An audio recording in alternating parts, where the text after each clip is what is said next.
en este lugar geográfico, sino la que se lleva a cabo desde su modo peculiar y genuino de plantearse y de vivir el cristianismo, un modo que se vivió conscientemente y se expuso sistemáticamente en Medellín, que fue la asunción creativamente fiel del Vaticano II por parte de la Iglesia latinoamericana. Seguimiento de Jesús y sinodalidad básica. Esta teología no es una teología que nace del escritorio ni de las aulas. Es la que brota del seguimiento de Jesús, que consiste en hacer en nuestra situación el equivalente de lo que Él hizo en la suya. Y para poderlo seguir se requiere conocer lo que Él hizo, lo que solo es posible sistemáticamente desde la contemplación discipular de los evangelios y vivir nuestra situación de modo equivalente a como Él vivió la suya, que fue encarnándose en ella solidariamente y desde abajo. Desarrollaremos brevemente cómo seguir a Jesús, que insistimos está en la base de esta teología, en cuanto que el teólogo es uno de los participantes de este seguimiento mancomunado y en cuanto que al reflexionar y escribir desde él, esta teología contiene la sinodalidad básica.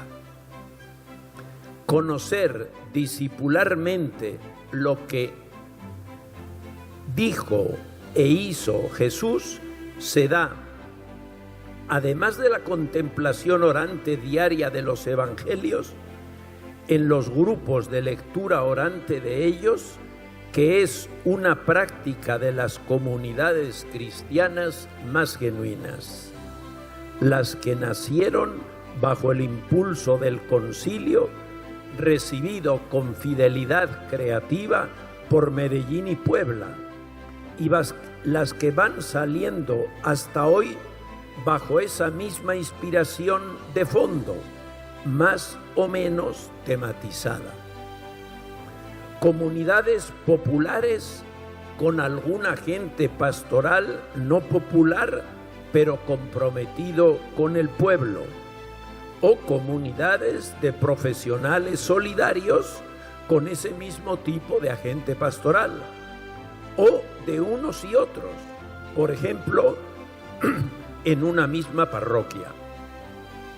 Esta lectura orante discipular, cuando no se reduce, de hecho, a pesar de lo que se diga y se piense, a una clase del especialista, cosa que desgraciadamente sucede no pocas veces, insisto, que aun inconscientemente, es una contemplación en la que todos son sujetos, aunque al comienzo alguien que sabe haya explicado términos o relaciones o situaciones que son diferentes de nuestra cultura, para que la contemplación sea de la escena como tal en su genuinidad y no una interpretación desde nuestro modo de ver y nuestra situación, que por eso no le haga justicia.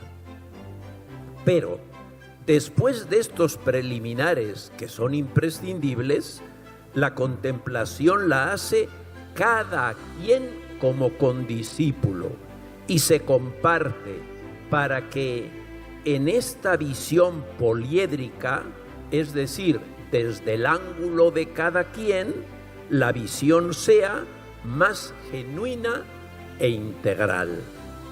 Así pues, en este tipo de lectura orante comunitaria se practica la sinodalidad todos caminamos juntos hasta el tiempo y lugar evangélico que se nos da para contemplar como discípulos, porque nuestro objetivo común es seguir al Maestro.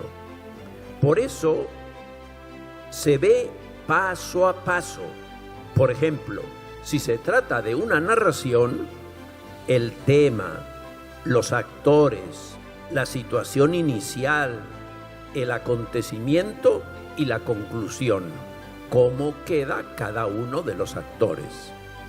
Y cuando ya hemos contemplado la escena, lo que suele durar unos 50 minutos, cerramos la Biblia y retornamos a nuestro espacio-tiempo y nos preguntamos, mientras estábamos contemplando la escena y por tanto absorbidos por esta contemplación, ¿qué nos ha estado queriendo decir el Maestro para nuestro hoy?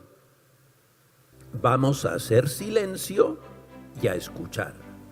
Cada quien hace silencio, escucha y después comunica fraternamente lo que le ha dicho.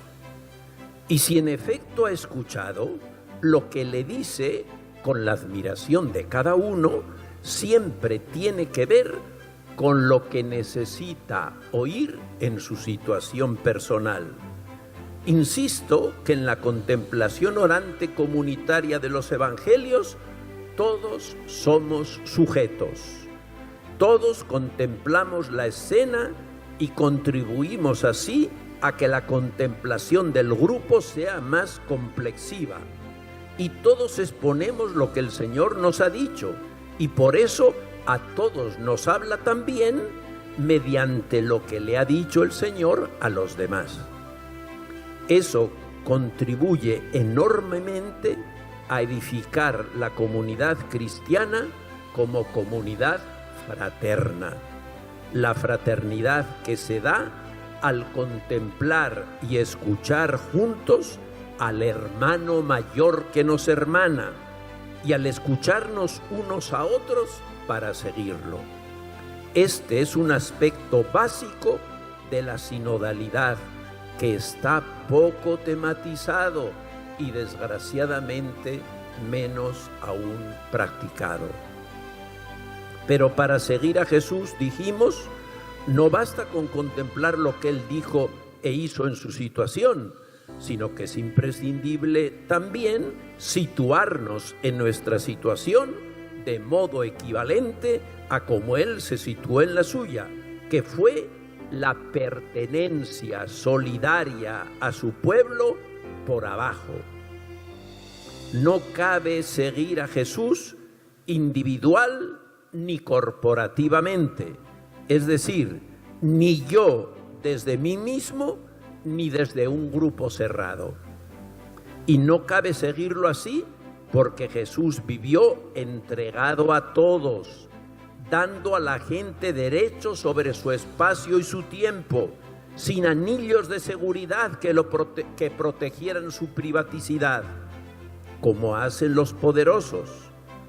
De tal modo que por 2 veces se dice en el Evangelio de Marcos que eran tantos los que iban y venían que no tenían tiempo ni para comer.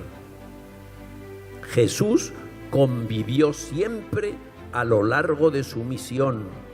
Dio de sí todo lo que tenía, toda su humanidad, una humanidad limitada como todas, pero inagotable y trascendente por ser la humanidad del Hijo único y eterno de Dios. Pero no dio de lo que le sobraba. Por el contrario, cuando salió a la misión, no tuvo donde reclinar la cabeza. Por eso, nunca tuvo cosas para dar. Literalmente no pudo ser el buen samaritano, porque no tuvo vino para limpiar la herida, ni aceite para ungirla, ni tampoco venda para envolverla, ni tampoco cabalgadura para montarla, ni tampoco dinero para pagarle al posadero. Nunca dio cosas. Dio de sí. pero tan fecundamente que toda la eternidad estaremos viviendo de su relación fraterna. Por eso dice Pablo que nos enriqueció con su pobreza. Pero porque era realmente pobre, siempre tuvo que recibir la comida y el alojamiento, además de la compañía de los que aceptaban su fraternidad. De este modo instauró la reciprocidad de dones como alternativa superadora al te doy para que me des. Do ut des, así decían los romanos, ¿no? Una relación de dos sujetos respecto de un objeto, que puede ser una mercancía o un servicio, que era la propuesta vigente en su tiempo y mucho más en el nuestro. Jesús siempre en camino y con otros, dando de sí gratuita y horizontalmente y recibiendo todos los días, lo que quiere decir que Jesús es la sinodalidad más básica y trascendente.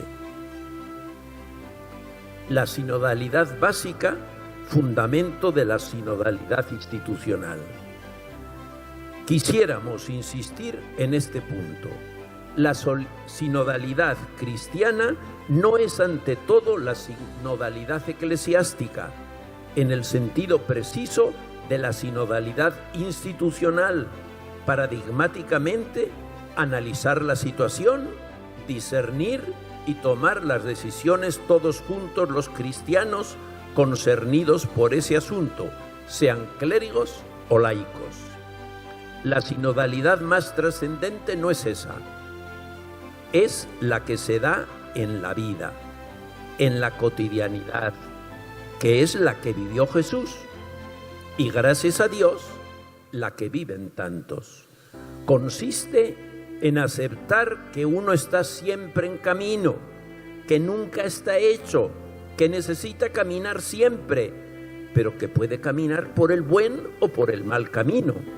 Consiste en aceptar que el modo humano de ser es ser siendo, que es imprescindible la iteración constante, pero que con mis acciones me puedo humanizar o deshumanizar, y que las acciones humanizadoras implican siempre a los demás, pero no como meros destinatarios de mis acciones, sino estando implicados en mi constitución personal, entregándome a ellos de modo horizontal, gratuito y abierto, y recibiendo de ellos esa misma entrega, pero de tal modo que todos comenzamos siendo hijos, recibiendo y respondiendo. Por eso nuestra entrega tiene que ser siempre agradecida.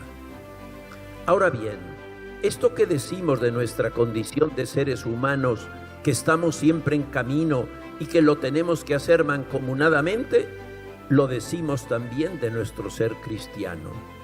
Mientras vivamos en este mundo, nunca estaremos hechos.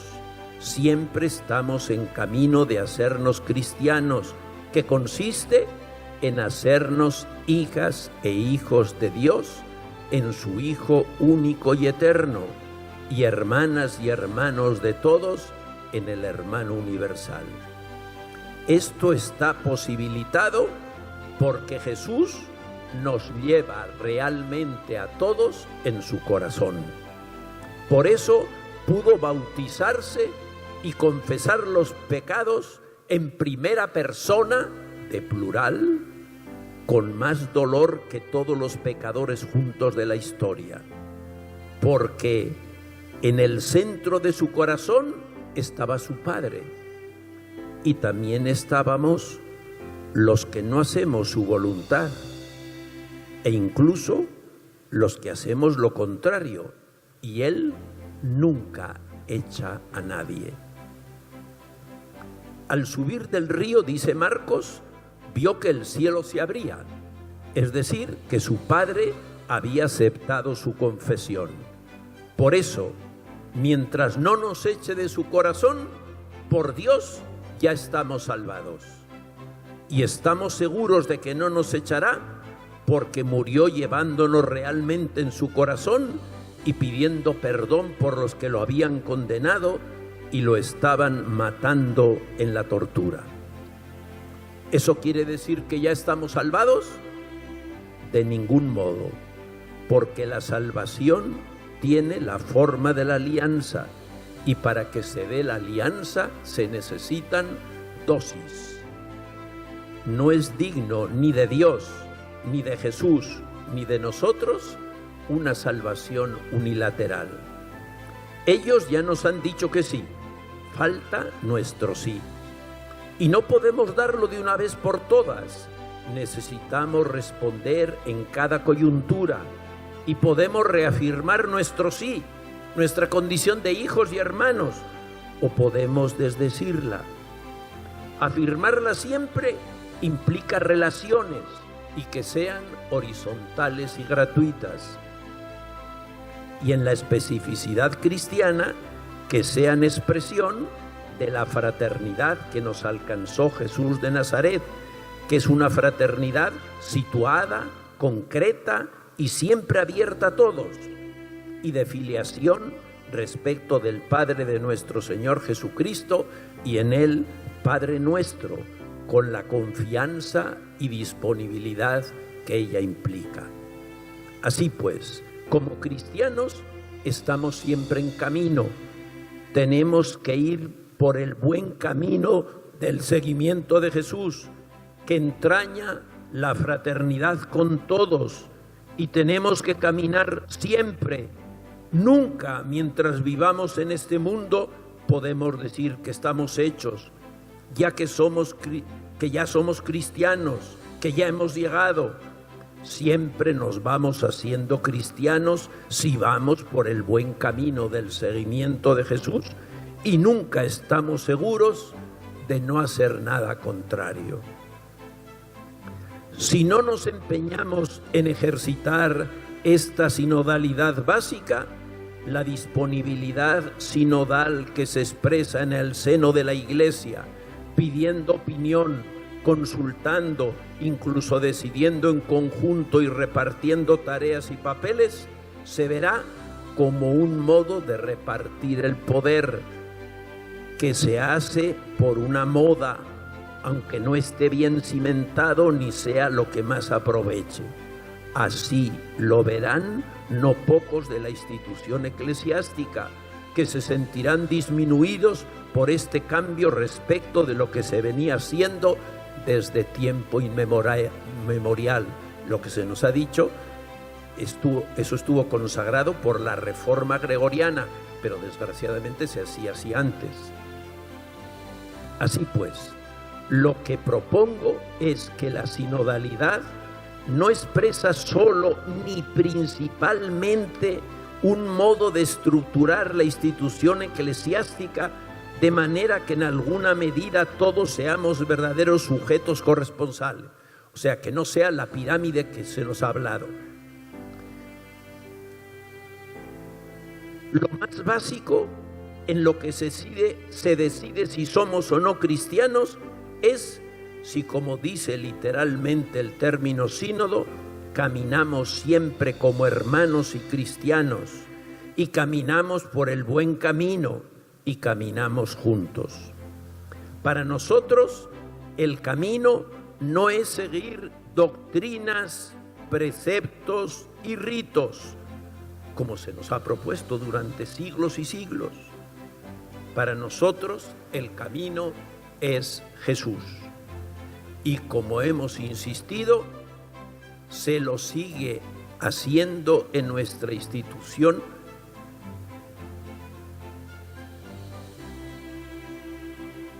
No. En nuestra situación, el equivalente de lo que Él hizo en la suya, a la medida del don recibido, para lo que necesitamos tanto conocer lo que Él hizo, que solo lo podemos saber contemplando discipularmente los evangelios, como conocer nuestra situación como Él conoció la suya, encarnándonos en ella solidariamente y por abajo. Vivir esta sinodalidad básica no solo es el modo básico de vivir nuestro cristianismo y nuestra humanidad, ya que nos hacemos personas por la entrega de nosotros mismos gratuita, horizontal y abierta, y antes que eso, por recibir esa misma entrega de otros. Vivir esta solidaridad básica es la condición de posibilidad para vivir la sinodalidad en la institución eclesiástica como la promueve el sínodo.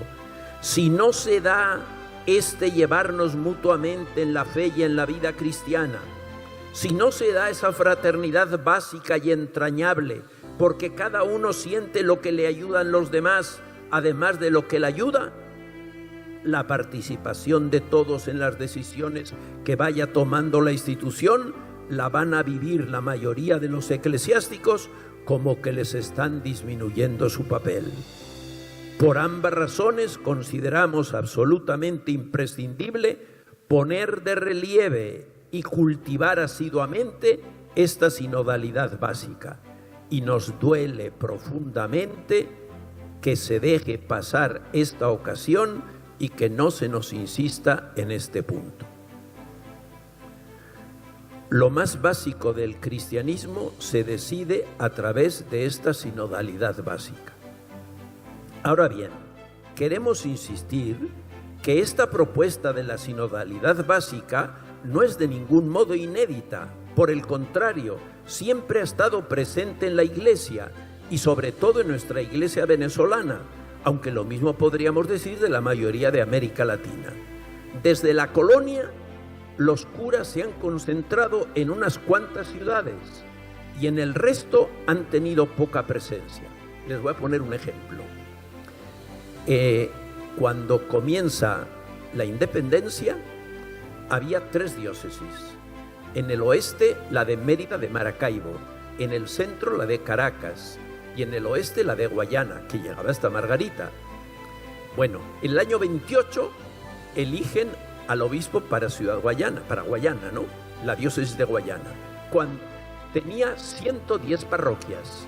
Cuando él llega allá, se encuentra que había solo 10 curas y 5 de ellos muy enfermos. Agarra tal depresión que se va para Caracas. ¿Qué quiere decir eso? Que si los orientales son cristianos, y la mayoría lo son, no es por ningún cura, porque no había ninguno. Y eso durante generaciones. Bueno, en el sínodo yo les estaba diciendo esto de Puebla, que la religiosidad popular es una fuerza activa con la que el pueblo se evangeliza a sí mismo. En el grupo donde estábamos, que estábamos 18, 6 eran obispos, varios obispos no estaban de acuerdo. Y entonces el cardenal, ya conocen ustedes que era un llanero así, que hablaba siempre alborotado, ¿no? Decía, pero ¿cómo van a decir que lo de Trigo es falso? Yo nací en Portuguesa. Cuando yo era muchacho no había carreteras. ¿Cuántos curas había? 2.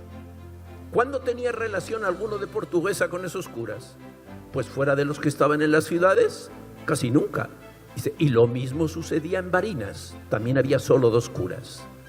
Me parece que en nuestro caso es clarísimo que es así.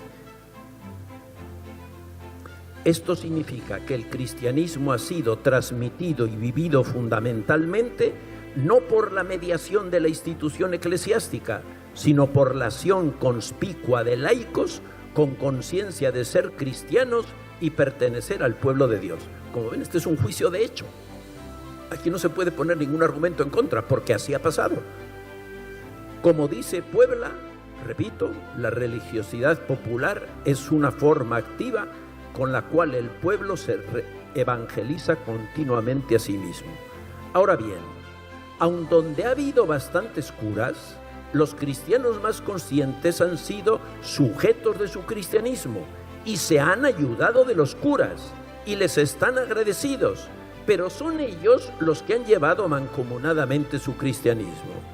Mis papás iban todos los días a misa y comulgaban todos los días y eran amigos de los curas, pero nunca se les pasó por la cabeza que lo suyo fuera obedecer a los curas, siempre los escuchaban y asumían lo que les parecía bien, pero eran ellos los que llevaban su cristianismo, los que nos lo inculcaron a los hijos y los que lo llevaron en asociaciones laicales como las conferencias de San Vicente de Paúl.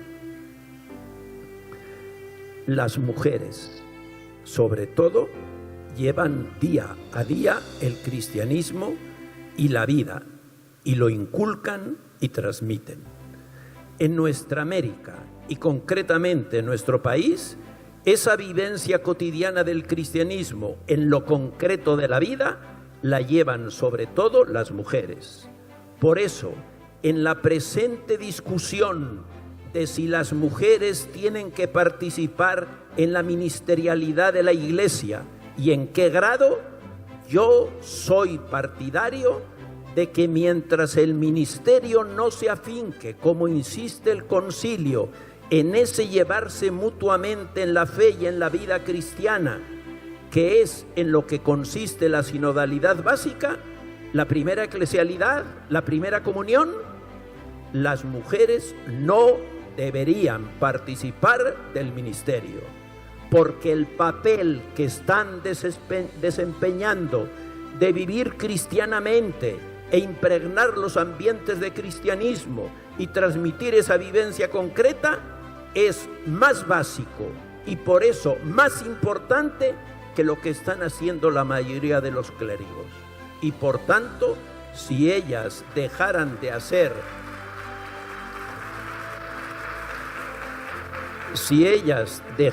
hacer lo que hacen para desempeñar ese ministerio, la Iglesia se empobrecería enormemente. Si la mayor parte de los clérigos aceptaran esta sinodalidad básica y si eso fuera lo que se enseñara en los seminarios, no tendría ningún problema en que las mujeres fueran ministros, incluso presbíteros. Pero mientras eso no acontezca, creo que es preferible que sigan haciendo lo que hacen tan carismáticamente.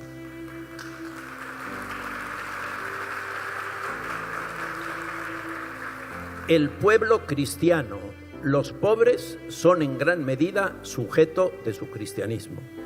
Esto que decimos de las mujeres, lo decimos más generalmente del pueblo cristiano, en el que, por supuesto, ellas desempeñan un papel relevante. Los primeros evangelizadores en nuestra América eran religiosos reformados y por eso se ocuparon principalmente de los indígenas. Incluso hicieron diccionarios y gramáticas en cada una de sus lenguas y los evangelizaron y creyeron en su cristianismo y por eso creyeron que se les debía dar la comunión y que con el tiempo ellos podrían ser ordenados y evangelizar a sus pueblos. Y por eso trataron duramente a los españoles, porque no les reconocían su dignidad personal y los redujeron a servidumbre. A estos evangelizadores se abrieron fervorosamente los indígenas. Pero una vez que pasó esta etapa constituyente, cuando se afincó la colonia, los indígenas en su mayor parte fueron abandonados a su suerte, es decir, no se los evangelizó y se los trató como bárbaros o incluso como siervos por naturaleza. Sin embargo, la mayoría de ellos se hizo cristiano y tomó el cristianismo en sus manos. Eso mismo hicieron luego los negros, los mestizos y los llamados blancos de orilla, es decir, lo que llamamos el pueblo, para distinguirlos de los de arriba, de los que luego se llamarían la clase media. Por ejemplo, en Venezuela, los más blanquitos de todo son los del altiplano, claramente blancos de orilla, muy pobres. Hay que decir que la mayoría del pueblo latinoamericano es cristiano, y una parte considerable de él no cristiano como un aspecto de su cultura y por tanto de su socialización, sino porque han asumido personalmente el cristianismo como un aspecto muy valioso de lo que son, de sus personas y de su situación en el mundo. Estos cristianos se sienten sin ningún problema en la iglesia y cuentan siempre con los curas para lo que creen que es su competencia exclusiva e incluso les tienen respeto, pero viven el cristianismo a su modo, porque ellos son sujetos de su cristianismo y se lo van transmitiendo entre ellos durante generaciones.